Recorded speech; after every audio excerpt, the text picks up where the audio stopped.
MBBS in abroad. Apollo MedSkill 6 years of MBBS program will be completed in 35 lakhs only.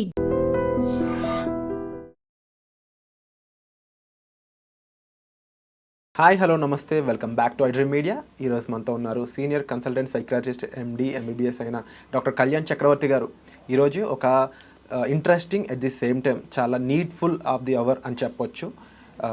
చాలామంది పిల్లల్లో ఇలాంటి ఒక problem అనేది తల్లులకి చాలా బాధను కలిగిస్తూ ఉంది. అంతేకాకుండా ఈ జనరేషన్లో ఇది దౌర్భాగ్యం అని చెప్పలేమో తెలియడం లేదు, ప్రతి పిల్లలకి కూడా ఇది సోకిస్తుందని చెప్పొచ్చు. అయితే ఈ వ్యాధి ఏంటి, ఇది ఎందుకు పిల్లల్లో వస్తుంది, దీని గురించి ఎన్నో విషయాలు ఈరోజు ఎపిసోడ్లో చివరి వరకు చూస్తే మీకు అర్థమవుతాయి. నమస్కారం సార్. హలో వీరు, నమస్తే, థ్యాంక్ యూ. అంటే పిల్లల్లో ఈ ADHD అనేది కానీ లేకపోతే ఆటిజం అనేది అయి ఉండొచ్చు, ఇది ఎక్కువగా రావడం కానీ అందట్టు ఈ జెన్జీ ఎరాలోనే ఇది ఎక్కువ రావడం చూస్తూ ఉన్నాం. ఇంతకుముందు 90s కానీ 80s కానీ అంటిల్ 2010 వరకు కూడా పిల్లల్లో ఇది ఎక్కువగా ఉన్నట్టు ఇండియాలో వరకు అయితే ఎక్కువ రికార్డ్స్ ఏం లేవు. బాగా చెప్పారు. కానీ ఇది వచ్చిన పిల్లల తల్లుల బాధ చూస్తుంటే కడుపు తరుక్కుపోతుందని చెప్పడం ఎటువంటి డౌట్ లేదు. అంటే స్కూల్కి వెళ్ళాల్సిన పిల్లవాడు ఇంట్లో కూర్చొని వాడు ఒక వాళ్ళ లోకంలో వాళ్ళే ఉంటుంటే ఆ తల్లి బాధ చెప్పలేనిది. దీని గురించి, ఈ సమస్య గురించి ఏం చెప్తారు? విరాట్, ఆటిజం అనేది ఈ మధ్యకాలంలో బాగా వ్యాపించినటువంటి ఒక అంశం. ఓకే, ఒక వ్యాధి వ్యాపిస్తుంది, ఒక కరోనా వ్యాధి వ్యాపిస్తుంది అనేటటువంటి విధంగా మనం మాట్లాడుకుంటే కనుక అది కరెక్ట్ కాదు. వినిపించేటటువంటి ఒక అంశం 4 దిక్కుల మీరు సోషల్ మీడియా ఓపెన్ చేయండి, శాటిలైట్ ఛానల్స్ ఓపెన్ చేయండి, న్యూస్ పేపర్ తిప్పండి, లేదంటే ఎదురింటి పక్కింటి వాళ్ళతో మాట్లాడండి. వాళ్ళ వయసు పిల్లలు 1.5 year నుంచి 4.5 to 5 years మధ్యలో ఉంటే కనుక గుండెలు లబ్డబ్బ అనుకుంటూ ఇది మా అబ్బాయికి వస్తుందేమో అనేటటువంటి భయభ్రాంతులతో చాలామంది పేరెంట్స్ ఉన్నారు. సో ఇక్కడ వ్యాధి వ్యాపించడం అంటే కనుక అది ఒక ఇన్ఫెక్షన్ కింద మాట్లాడుకుంటాం. ఇది అవగాహన వ్యాపిస్తుంది అనమాట. అవగాహన, ఆలోచన అనేటటువంటిది వ్యాపిస్తుంది. నేను ఏదైతే చెప్పానో రకరకాల ప్లాట్ఫామ్స్ ద్వారా ఒక అవగాహన అనేది వ్యాపించడం వల్ల ఓహో ఈ ఏజ్ గ్రూప్లో ఉంటే కనుక పిల్లలకు ఆటిజం అనేటటువంటిది రావడానికి అవకాశం ఉంది. ఆటిజం అనేటటువంటిది ఎందుకు వస్తుంది, రాకుండా ఉండాలి అంటే మనం ఎటువంటి జాగ్రత్తలు తీసుకోవచ్చు అనేటటువంటి ఆలోచన అనేటటువంటిది సర్వసహజంగా అందరికీ ఒక తెలియపరిచేటటువంటి అంశం, తెలిసినటువంటి ఒక అంశం కింద మారిపోయింది. మరి ఎందుకు తెలియాలి ఆటిజం అంటే? అది ఒక డిజీజా, ఆటిజం అనేటటువంటిది ఒక జబ్బా, లేదంటే డెవలప్మెంటల్ డిలేయా? ఈ రెండింటికి మళ్ళీ చాలా డిఫరెన్స్ ఉంది.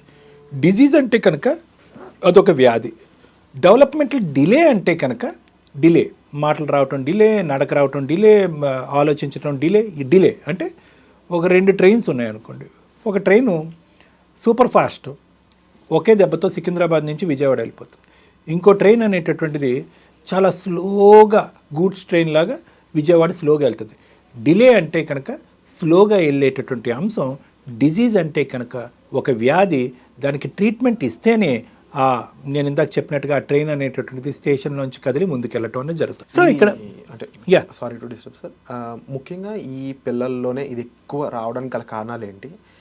జీన్స్ వల్ల వచ్చే ఛాన్సెస్ ఉన్నాయా? అండ్ దట్టు వీళ్ళ మైండ్ ఎదగట్లేదు, న్యూరాన్స్ అంతగా డెవలప్ అవ్వట్లేదు అని డాక్టర్స్ కూడా చెప్తా ఉన్నారంట. లేటెస్ట్గా వచ్చిన జనరేషన్ చేంజెస్ ఏమన్నా దీనికి ఇంపాక్ట్ ఇస్తున్నాయా? మంచి ప్రశ్నలు, 3 చాలా మంచి ప్రశ్నలు విరాట్. సో యూజువల్గా ఎందుకు ఈ వయసులో ఉండేటటువంటి పేరెంట్స్ ఆలోచిస్తున్నారనే దాని గురించి నేను చెప్తున్నాను. 1.5 to 5 years, ఎందుకంటే ఇది గోల్డెన్ పీరియడ్. ఆటిజం అనేటటువంటిది ఒక డెవలప్మెంటల్ డిలే, అంటే బ్రెయిన్ యొక్క ఫంక్షనింగ్ అనేటటువంటిది స్లోగా ఉంది. సో బ్రెయిన్ యొక్క డెవలప్మెంట్ అయ్యేటటువంటి వయసు యూజువల్గా 1.5 to 5 years కాబట్టి ఆ age is called as a golden period అంటారు దాని పీరియడ్లో. సో ఆ టైంలో ఆటిజంని పసిగట్టడం కానీ, ఆటిజం సంబంధించినటువంటి ట్రీట్మెంట్స్ కానీ ఇవ్వగలిగితే కనుక అందులోంచి పిల్లలు తొందరగా బయటపడతారు అనేటటువంటి ఆలోచన అనేది మనం గుర్తుపెట్టుకోవాలి. ఇది నెంబర్ 1. మరి డిలే అంటున్నారు కదా డాక్టర్ గారు, మరి ఇదేమన్నా నరాలకు సంబంధించిన బలహీనత, లేదా తల్లిదండ్రుల్లో ఉంటే కనుక పిల్లలకు వస్తుందా, లేదంటే వంశపారంపర్యంగా పూర్వీకుల్లో ఎవరికైనా ఉంటే కనుక పిల్లలకు వస్తుందా అనేటటువంటిది ఒక మీరు చెప్పేటటువంటి మాట. అయితే ఇప్పటికీ కూడా ఈ ఆటిజం ఆర్ ASD స్పెక్ట్రమ్ అంటూ ఉంటారు. అంటే ఆటిజంలో రకరకాలు ఉంటాయన్నమాట. నా యొక్క క్లినికల్ ఎక్స్పీరియన్స్ దగ్గర 25 yearsలో నాకు 18,000 నుంచి 22,000 మంది ఆటిజం పిల్లలు అండర్ మై ట్రీట్మెంట్ ఉన్నారు. 62 countries నుంచి వస్తారు నా దగ్గరికి. ఓకే, సో ఆటిజం అనేటటువంటిది ఈ మధ్యకాలంలోనే దీనికి సంబంధించిన అవగాహన ఎక్కువ పెరిగింది. ఎందుకు అంటే కనుక ఎలా వస్తుంది అనే సబ్జెక్ట్ మీద మీరు అడిగినటువంటి ప్రశ్నకి ఇది బదులు అన్నమాట. జెనెటిక్గా వస్తుందా? ఇదేంటండి మాకు లేదు, నాకు లేదు, మా వారికి లేదు, మా పూర్వీకుల్లో లేదు, మా అన్నదమ్ముల్లో లేదు, ఎవరికి లేదు, మా అబ్బాయికి ఎలా వచ్చింది? మరి జెనెటిక్గా కూడా ఎక్స్క్లూజివ్గా జెనెటిక్గా వస్తుందని మనం చెప్పలేం. ఎన్విరాన్మెంటల్ పరంగా వస్తుందా? ఎందుకు కోవిడ్ తర్వాత ఆటిజం సంబంధించిన అవగాహన ఎందుకు పెరిగింది? ఎందుకంటే కోవిడ్ టైంలో అందరికంటే బాగా ఐసోలేట్ అయినటువంటి కేటగిరీ ఎవరన్నా ఉన్నారు అంటే కనుక 5 and less than 5 years పిల్లలు. వాళ్ళ చేతుల్లో మొబైల్ ఫోన్ పెట్టేసి తల్లిదండ్రులు కూడా మొబైల్ ఫోన్ పెట్టుకోవటం వల్ల ఇదేమన్నా స్క్రీన్ ఆటిజమా, మొబైల్ ఆటిజమా, లేదంటే కనుక గ్యాడ్జెట్ ఆటిజమా, వర్చువల్ ఆటిజమా అని ఇలా రకరకాల పేర్లు వచ్చేసినాయి అనమాట. అంటే వాతావరణ ప్రభావం వల్ల, అంటే ఒంటరితనం వల్ల, మొబైల్ ఎక్కువ ఇవ్వటం వల్ల, ఎక్కువ మాట్లాడకపోవటం వల్ల. ఈ మాట మీరు చెప్పినప్పుడు నాకు ఒకటి ఇన్స్టాగ్రామ్లో చూసిన రీల్ గుర్తు వస్తుంది. చెప్పండి. లేటర్ అది నిజమని కూడా డాక్టర్స్ ప్రూవ్ చేయడం జరిగింది. పబ్జి ఎక్కువగా ఆడడం వల్ల ఆ అబ్బాయికి లిటరలీ అది లేకుండా ఉండలేని టైం వల్ల మైండ్లో ఎలా అయిపోయిందంటే అన్నం తింటున్నా సరే, లేకపోతే చదువుకుంటున్న టైంలో కానీ అదే లోకంలో ఉండి ఆ రకమైన ఫిట్స్ కింద మారిపోయి వచ్చినాయి అని చెప్పేసి అది నిజమని కూడా తెలిసింది. ఆ న్యూస్ వైరల్ గాసిప్ న్యూస్ అనుకున్నా ముందు, బట్ లేటర్ అది నిజమని తెలిసింది. ఇది ఎక్స్ట్రీమ్ లెవెల్ ఆఫ్ ఆటిజంలో ఉందనిపించింది నాకు. ఇప్పుడు మనం ఇది ఒకటని మనం చెప్పుకోలేం Virat, but at the end of the day చాలా వరకు దాని దరిదాపుల్లోకే ఆటిజం వస్తుంది. ఎందుకు డాక్టర్ గారు అని అంటే కనుక ఒక చిన్న ఉదాహరణ నేను చెప్తాను. ఆటిజం పిల్లలు మాటలు రానటువంటి పిల్లలు కాదు, మాటలు వచ్చినటువంటి పిల్లలు. వినికిడి లేనటువంటి పిల్లలు కాదు, వినికిడి ఉన్నటువంటి పిల్లలు. వాళ్ళు వింటారు, కానీ ఏదైతే వినాలో అదే వింటారు. మాట్లాడగలరు, వాళ్ళకి ఏదైతే నచ్చుతుందో అదే మాట్లాడతారు. శబ్దాలు చేస్తారు, యాపిల్ అంటారు, బాల్ అంటారు, క్యాట్ అంటారు, అన్నీ అంటారు, ఏబిసిడి అంటారు, నెంబర్స్ చెప్తారు, డేస్ ఆఫ్ ద వీక్స్ చెప్తారు, నెంబర్స్ వెనక నుంచి ముందు, ముందు నుంచి వెనక్కి, రకరకాల స్ప్లింటర్ స్కిల్స్, పుస్తకాలకు సంబంధించినటువంటి తెలివితేటలు, ఒక మొబైల్కి సంబంధించినటువంటి తెలివితేటలు చాలా ఉంటాయి, దానికి సంబంధించిన మాటలు చాలా ఉంటాయి. ఆ శబ్దాలు వినిపిస్తే కనుక వెంటనే అటు తిరిగి చూస్తారే కానీ ఎప్పుడైతే కనుక అమ్మ కానీ నాన్న కానీ వచ్చి బంగారం అని కానీ లేదంటే ఆ పేరు పెట్టి పిలిస్తే కనుక కళ్ళల్లో చూడటం కానీ, కళ్ళల్లోకి కానీ మొహంలోకి చూసి నవ్వటం కానీ, పిలిస్తే ఒక గదిలో ఉంటే వేరే గదిలోకి వెళ్ళటం కానీ చేయరు. కాబట్టి దీన్ని ఏమన్నారంటే వర్చువల్ ఆటిజం అన్నారు, స్క్రీన్ ఆటిజం అన్నారు. అందుకే ఎక్కడన్నా ఒక టీవీ ఛానల్కి సంబంధించిన మ్యూజిక్ కానీ ఒక రైమ్ కానీ వినిపిస్తే కనుక ఏ రూమ్లో అన్నా పరిగెట్టుకుని వస్తారు. ఇంత చేసినటువంటి పిల్లలు యాపిల్ బాలు క్యాటో అని చెప్పి ఒక పుస్తకం కూడా ఉన్నటువంటి అన్ని బొమ్మలతో పాటు చదవగలిగేటటువంటి పిల్లలు, వెనక నుంచి వర్డ్స్ చదవగలరు, ముందు నుంచి వర్డ్స్ చదివేటటువంటి పిల్లలు అమ్మ అనేటటువంటి పదం మాత్రం అనరు, నాన్న అనేటటువంటి సంబోధన అనేది ఉండదు, కళ్ళల్లోకి చూసి వాళ్ళు రిక్వెస్ట్ అనేది అడగరు. సో ఆటిజం అంటే ఇప్పుడు మనకు అర్థమైందంటే ఏంటంటే వాళ్ళు యాదృచ్ఛికరమైనటువంటి ఒక గ్యాడ్జెట్తో కనెక్ట్ అవుతారు కానీ ఒక వ్యక్తితో కనెక్ట్ అవ్వరు, ఒక మనిషితో ఉండేటటువంటి బాండ్ క్రియేట్ అవ్వదు. సో చాలామంది అంటూ ఉంటారు, ఎందుకమ్మా ఇంత లేటుగా వచ్చారు, ముందే రావచ్చు కదా, మీ అబ్బాయి మాట్లాడట్లేదు కదా అంటే, డాక్టర్ గారు మా అబ్బాయి మాట్లాడకపోవటం ఏంటి, యాపిల్ అంటాడు, బాల్ అంటాడు, అన్ని పుస్తకాలు చదివేస్తూ ఉంటాడు. కాదమ్మా, మాట్లాడటం అంటే కనుక సామాజికంగా ఉపయోగపడేటటువంటి విధంగా మనందరం మాట్లాడుకునేటటువంటి మాటలు. అమ్మా అన్నం పెట్టు, సింపుల్. ఆ అమ్మ నాన్న అనేటటువంటి మాటల గురించి ఆ తల్లిదండ్రులు ఎంత పరితపించిపోతారు అంటే కనుక మనం ట్రైనింగ్ ట్రీట్మెంట్ ఒక 2 years పాటు ఇచ్చిన తర్వాత అమ్మ అనేటప్పటికీ వాళ్ళకి అసలు కన్నీళ్ళు కూడా ఆగవిరాట. అంటే ఇదంతా ఏంటంటే అప్కమింగ్ జనరేషన్ ఎంత ప్రమాదంలో ఉంది అనే భయం వేస్తున్నాను. అవును, అంటే ద థింగ్ ఈజ్ ప్రమాదంలో ఉన్నావా లేదని అవగాహన పెంచుకుని ముందు జాగ్రత్త పడుతున్నాం అనేది కూడా మనం ఆలోచించుకోవాలి. ఇదేదో ప్రతిరోజు మీరు అన్నారు 80sలో లేదు, 90sలో లేదు, ఇప్పుడు కొత్తగా వింటున్నాం అని మీరు అన్నారు. Yes, correct. ఏంటి ఇది పెరిగిపోతుందా? కాదు, పెరగటం కాదు, 80s 90sలోనే ఉంది. అప్పుడు అవగాహన అనేది తక్కువ ఉంది. ఇటువంటి కేటగిరీ పిల్లలు అందరినీ కూడా తీసుకెళ్లి బుద్ధిమాందల్యం అనేటటువంటి మెంటల్ రిటార్డేషన్ అనే కేటగిరీలో పెట్టేసేవారు. కానీ ఇప్పుడు ఏంటంటే ప్రపంచ ఆరోగ్య సంస్థ WHO ఏం చేస్తుందంటే దీన్ని విభజించండి. ఆటిజం అనేటటువంటిది మెంటల్ రిటార్డేషన్ కాదు. మెంటల్ రిటార్డేషన్ ఉండొచ్చు, బుద్ధిమాందల్యం ఉండొచ్చు, బ్రెయిన్ ఎదుగుదల లోపం ఉండొచ్చు. వాస్తవానికి ఆటిజం పిల్లలు చాలా తెలివైనటువంటి పిల్లలు, నిష్ణాతులైనటువంటి బాగా సైంటిఫిక్ రీసెర్చ్, ఆల్బర్ట్ ఐన్స్టైన్ లాంటి పెద్ద పెద్ద సైంటిస్టులకి ఆ పేరుగాంచినటువంటి అటువంటి సైంటిస్టులకు కూడా చాలామందికి ఆటిజం ఉంది.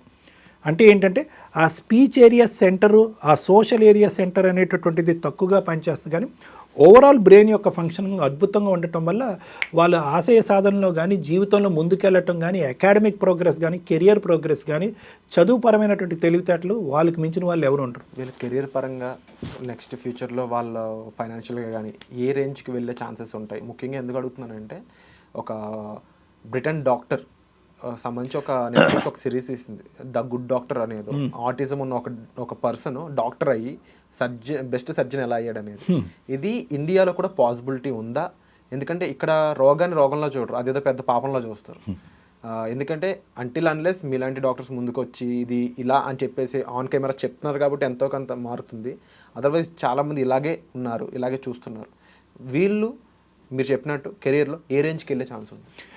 చూడండి, కెరియర్ వరకు అనే దాని ముందు ఏంటంటే అసలు వీళ్ళకు ఉన్నటువంటి problem is not about the intellectual brain. మళ్ళీ నేను పదే అదే చెప్తున్నాను. వీళ్ళకి ఏంటంటే తెలివితేటలకు సంబంధించినటువంటి అంశం గురించి మాట్లాడట్లేదు ఇక్కడ మనం. తెలివితేటలు ఉండేటటువంటి వ్యక్తి వాళ్ళకు కావలసినటువంటి కొద్దిపాటి ఏరియాస్లోనే ఫోకస్ చేసి ఆ ఏరియాస్ మీద కాన్సన్ట్రేట్ చేసి some of the best Guinness book world record holders, మీరు ఒక డాక్టర్, ఒక సర్జన్, నిష్ణాతుడైనటువంటి ఒక స్థాయికి వెళ్ళినటువంటి ఒక వ్యక్తిగా అలాంటి వ్యక్తుల గురించి, ఆటిజం ఉన్నటువంటి వ్యక్తులు ఆ స్థాయి వరకు వెళ్ళినటువంటి వ్యక్తుల గురించి మనం ఎన్నో ఎగ్జాంపుల్స్, ఎన్నో ఉదాహరణలు మనం చెప్పుకోవచ్చు. You can write a text book of them.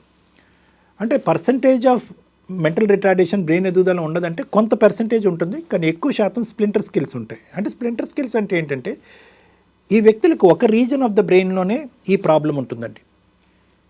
ఆ రీజన్ ఆఫ్ ద బ్రెయిన్ని కంపెన్సేట్ చేయటం వరకు గురించి మిగతా ఏరియాస్ ఆఫ్ ద బ్రెయిన్ అన్నీ కూడా చాలా హైపర్గా డెవలప్ అయిపోతాయి.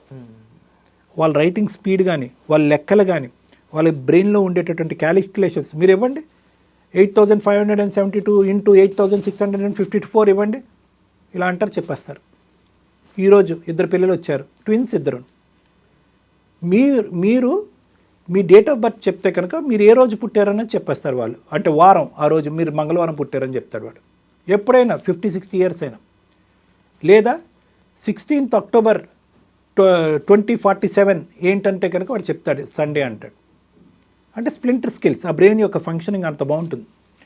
కాబట్టి వీళ్ళని ఏంటంటే ఆ 5 years అనేటటువంటి గోల్డెన్ పీరియడ్లోనే మనం జాగ్రత్తగా ఆలోచించుకుని వీళ్ళు మాట్లాడేటటువంటి విధంగా, వీళ్ళకు ఉండేటటువంటి రిపీటెడ్ యాక్టివిటీస్, కొన్ని బిహేవియర్ ప్రాబ్లమ్స్ ఉంటాయి. ఎక్కువ గెంతుతూ ఉంటారు, చేతులు ఎక్కువ ఊపుతూ ఉంటారు, ఒకే చోట గుండ్రంగా తిరుగుతూ ఉంటారు, టోస్ పై నడుస్తూ ఉంటారు, బొమ్మలతో ఒక పద్ధతిలోనే ఆడతారు, పిల్లలతో ఎక్కువ కలవరు, వాళ్ళ లోకంలో వాళ్ళు ఉంటారు, చేతులతో కాలుతో ఏవో విచిత్రంగా చేస్తూ ఉంటారు. ఇవి మోనోటనస్ హైపర్ యాక్టివిటీ బిహేవియర్స్ అంటూ ఉంటాం. రెపిటేటివ్ మోనోటనస్, 2 వస్తువులు సిమిలర్గా ఉన్న వస్తువులు పట్టుకుంటారు, కళ్ళతో ఇలా అంటారు, నోట్లో వస్తువులు పెట్టుకుంటారు, కొన్ని వస్తువులను వాసన చూస్తూ ఉంటారు, కొన్ని శబ్దాలకి ఎక్కువ భయపడుతూ ఉంటారు, సెన్సరీ ప్రాబ్లమ్స్ అనేవి ఎక్కువ ఉంటాయి వీళ్ళకి. ఇవన్నీ కూడా కరెక్ట్ చేసేసి 5 years లోపల వాళ్ళు వాక్చాతుర్యాన్ని పెంచి కమ్యూనికేషన్ స్కిల్స్ పెంచాము అంటే కనుక వాళ్ళ సక్సెస్ అనేది సూపర్లా ఉంటుంది, డౌటే లేదు. మీరు ఇందాక అన్నటువంటి కెరియర్ అన్నచండి చాలా సూపర్గా. కానీ ఈ ఫౌండేషన్ ఏరియాస్ అన్నీ కూడా దాటుకుని వెళ్ళేటటువంటి విధంగా మనం వాళ్ళని తీర్చిదిద్దగలగాలి. తీర్చిదిద్దాలి అంటే కనుక ఎప్పుడు ఐడెంటిఫై చేసి మనం ఎప్పుడు ట్రీట్మెంట్ మొదలు పెట్టేవి అనేది చాలా అది అడుగుదాం అనుకుంటున్నప్పుడు వాళ్ళని ఏ సందర్భం, అంటే ఎలాంటి ఫేజ్లో ఉన్నప్పుడే మేము ముందుకు తీసుకొస్తే బెటర్గా వాళ్ళు మారేదానికి స్కోప్ ఎక్కువ ఉంటుంది? విరాట్, మన సమాజంలో ఎలా ఉంది అంటే కనుక పెద్దలు, గౌరవపరమైనటువంటి పెద్దలు ఎవరైతే ఉన్నారో వాళ్ళు యూజువల్గా మన సంప్రదాయము, పట్టింపు, ఆలోచన శైలి ఎలా ఉంటుందంటే అమెరికన్ సిస్టంలో కానీ వెస్ట్రన్ సిస్టంలో కాకుండాని, అమ్మాయి వీడికి మాటలు రావట్లేదంటే ఉండండి రా, మీ మేనమామ లేట్గా మాట్లాడాడు, మీ పెద్దనాన్న తక్కువ మాట్లాడాడు, వస్తాయి లేరా, అబ్బాయిలు అంటే స్లోగా వస్తాయి, అమ్మాయిలు ఫాస్ట్గా మాట్లాడతారు. అదే అమ్మాయిలకి రాకపోతే వస్తాయి లేండి అమ్మ, 4 మీద తేనె రాయండి, లేదంటే ఇంకోటి ఏదో రాయండి అనేటటువంటి పట్టింపులు, సాంప్రదాయాలు మన. దీనివల్ల ఏమవుతుందంటే కొంతవరకు ఆ పట్టింపు అనేటటువంటిది కరెక్టే. అంటే ఒక వయసు వచ్చిన తర్వాత కొంతమందికి మాటలు లేటుగా అనేటటువంటి పిల్లలు లేటుగా మాట్లాడటం వల్ల ఒక వయసు దాటుతుంది. కానీ అదే ఆలోచనలో నిమగ్నం అయిపోయి ఈ గోల్డెన్ పీరియడ్ అనేటటువంటిది క్రాస్ అవ్వకూడదు. యూజువల్గా less than 3.5 years is always considered as a very good time. అంటే 3.5 సంవత్సరాల లోపు ఇది పసిగట్టి చేయగలిగితే కనుక వాళ్ళ భవిష్యత్ అనేటటువంటిది, ఫ్యూచర్ అనేటటువంటిది, అకాడమిక్ ఫ్యూచర్ అవనండి, కమ్యూనికేషన్ ఫ్యూచర్ అనేది చాలా బాగుంటుంది. అంటే ఏంటంటే మాడ్యులేషన్, అంటే బ్రెయిన్లో ఉండేటటువంటి కొన్ని నరాల యొక్క మాడ్యులేషను, ఫ్లెక్సిబిలిటీ, ఫ్లూయిడిటీ అనేటటువంటిది 4.5 years వరకు ఆ నరాలు మనకు అవకాశం ఇస్తాయి. కాబట్టి ఈ టైంలోనే స్పీచ్ థెరపీ కానీ, ఆక్యుపేషనల్ థెరపీ కానీ, బిహేవియరల్ థెరపీ కానీ, మెడికల్ మేనేజ్మెంట్ కానీ, లేదంటే తొందరగా డయాగ్నోసిస్ కానీ, లేదంటే డైటరీ రెజిమ్ కానీ ఏదో ఒకటి చేసి ఒక పీడియాట్రిక్ సైకియాట్రిస్ట్ యొక్క పర్యవేక్షణలో అది 3.5 సంవత్సరాల లోపు మొదలుపెట్టి తర్వాత నిర్విరామంగా కంటిన్యూస్గా ఒక 1.5-2 years పాటు చేసి నిరాశ నిస్పృహకి లోన్ అవ్వకుండా తల్లిదండ్రులు చేయగలిగితే కనుక అద్భుతం విరాట్. అంత పట్టుదల తప్పకుండా తల్లిదండ్రులకు ఉంటుంది, ఎందుకంటే వాళ్ళ పిల్లల భవిష్యత్తు కాబట్టి. అండ్ డెఫినెట్లీ మీ గైడెన్స్ అనేది ఇందులో ఉంటుంది కాబట్టి వాళ్ళ జనరల్గా ఇంప్రూవ్మెంట్ అనేది ఏ విధంగా ఉంటుంది? మీరు స్టార్ట్ చేశారు ఈ టైం పలానా టైం స్టార్ట్ చేస్తామంటే నెక్స్ట్ ఇంప్రూవ్మెంట్ చూడడానికి ఎంత టైం పడుతుంది? అంటే విరాట్ ఇక్కడ ఏంటంటే అంటే ఒక మాట మీరు చెప్పింది ఏంటంటే తల్లిదండ్రులు కాబట్టి వాళ్ళకు ఒక పట్టుదల అనేది ఉంటుంది అనేది ఎంత వాస్తవమో. యూజువల్గా progression is very slow. Dolo 650 వేసుకుంటే తలనొప్పి తగినంత ఈజీగా ఉంటుంది. So the process is very slow.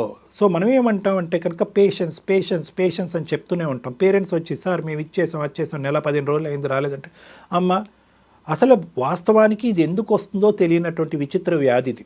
Genetic వల్ల వస్తుందా, ఎన్విరాన్మెంటల్ వల్ల వస్తుందా, ఫుడ్ వల్ల వస్తుందా, వైరస్ వల్ల వస్తుందా, కరోనా వల్ల వస్తుందా, ఎందువల్ల వస్తుందో కూడా ఇప్పటికీ కూడా సాంకేతికంగా ఖచ్చితంగా ఈ కారణం వల్ల వస్తుంది అని చెప్పలేనటువంటి ఒక వ్యాధికి, ఎప్పుడైతే కారణం తెలియనటువంటి వ్యాధికి ఎంత టైం ఫ్రేమ్ లోపల వాళ్ళు ఇంప్రూవ్ అవుతారనేది కూడా తెలియదు అంటాం అనేది సైంటిఫిక్గా ఒక వాస్తవం. కారణం ఉంటే కనుక పరిష్కారం ఉంటుంది. ఇక్కడ కారణమే తెలియనప్పుడు పరిష్కారం ఎలా ఉంటుందండి? సో కాబట్టి ఫస్ట్ మీరు ధైర్య సాహసాలతో ఓపికగా ఉండండి. మీ స్వయం కృషితో మీరు కష్టపడండి. ఏదైతే మీ పిల్లవాడికి చేయగలరో ఆ ప్రయత్నాలు అన్నీ చేయండి. ఫలితాన్ని అప్పుడే ఆశించద్దు. 1.5 year వరకు మీరు కంటిన్యూస్గా కష్టపడి 18 నెలల వరకు వెనక్కి తిరిగి చూడొద్దు. ముందు ఏం జరుగుతుందో ఆలోచించద్దు. ఈరోజు మీరు మీ పిల్లవాడితో ఏం చేయగలరో అదే ఫోకస్ చేసి చేయండి అని మనం చెప్తూ ఉంటాం. సో యూజువల్గా ఎంత టైం అనేది మనం చెప్పలేం విరాట్. ఎందుకు అంటే కనుక ఇందులో దగ్గర 121 రకాలు ఉంటాయి. అంటే 121 రకాల సిమ్టమ్స్ ఉంటాయి. నా వరకు వస్తే నా అనుభవంతో ఏంటంటే 21 రకాల కేటగిరీస్ ఉంటాయి. ఇందులో ఏ కేటగిరీ మంచిది, ఏ కేటగిరీ తొందరగా ఇంప్రూవ్ అవుతుంది అనేది ఇనీషియల్గా మనం డయాగ్నోస్ చేసే దాన్ని బట్టి ఉంటుంది. యావరేజ్గా మీరు ట్రీట్ చేసిన వాళ్ళలో ఎంత టైం తీసుకుంటారు కంప్లీట్గా వాళ్ళు క్యూర్ అవ్వాలి? అదే చెప్పాను కదా, 18 months వరకు నిర్విరామంగా మనం చేయాలి. ఖచ్చితంగా 40 to 50% 18 monthsలో ఉంటుంది. 2.5 to 3 years మధ్యలో మనకి 60 to 80% ఇంప్రూవ్మెంట్ అనేది వస్తుంది. సో పేరెంట్స్ ఎవరైనా కూడా తొందరగా డయాగ్నోస్ చేసినటువంటి వాళ్ళు అయితే కనుక 3 years వరకు కష్టపడాలి అనేటటువంటి ఆలోచనల నుంచి మాత్రం బయటకు రాకండి. అక్కడి వరకు మీరు అలసిపోవద్దు, ఓపిక్గా ఫైట్ చేయండి. Wonderful sir. అండ్ విన్నారు కదండి కళ్యాణ్ చక్రవర్తి గారు చెప్పిన ఈ విషయాలన్నీ కూడా. మీరు చాలా పేషెన్స్తో మీ పిల్లల భవిష్యత్తు కోసం వాళ్ళ కోసం కాస్త స్టాండ్ తీసుకొని ముందుకు వెళ్ళినట్లయితే డెఫినెట్లీ మీరు అనుకుంటున్న చేంజ్ అనేది కనబడుతుంది. దానికి మీకు పేషెన్స్ అండ్ ఇమీడియట్కి మీరు యాక్షన్ తీసుకోవడం అనేది చాలా ఇంపార్టెంట్. సో వీటిపై మీకు మరింత అవగాహన, మరింత ఇన్ఫర్మేషన్ కావాలనుకున్నట్లయితే మీరు డైరెక్ట్గా కళ్యాణ్ చక్రవర్తి గారు అపాయింట్మెంట్ అనేది బుక్ చేసుకోవచ్చు, సార్ని సంప్రదించవచ్చు. ఇక ఏ దానికి కూడా మీరు లేట్ అయితే చేయొద్దు, ముఖ్యంగా పిల్లల విషయం కాబట్టి. వచ్చే ఎపిసోడ్లో మళ్ళీ కలుద్దాం. మీకు స్పెసిఫిక్గా కళ్యాణ్ చక్రవర్తి గారి నుంచి ఇలాంటి విషయంపై అవగాహన కావాలనుకున్నట్లయితే కామెంట్ సెక్షన్లో మీ క్వశ్చన్ కూడా మెన్షన్ చేయండి. వచ్చే ఎపిసోడ్లో మళ్ళీ కలుద్దాం. Thank you so much sir.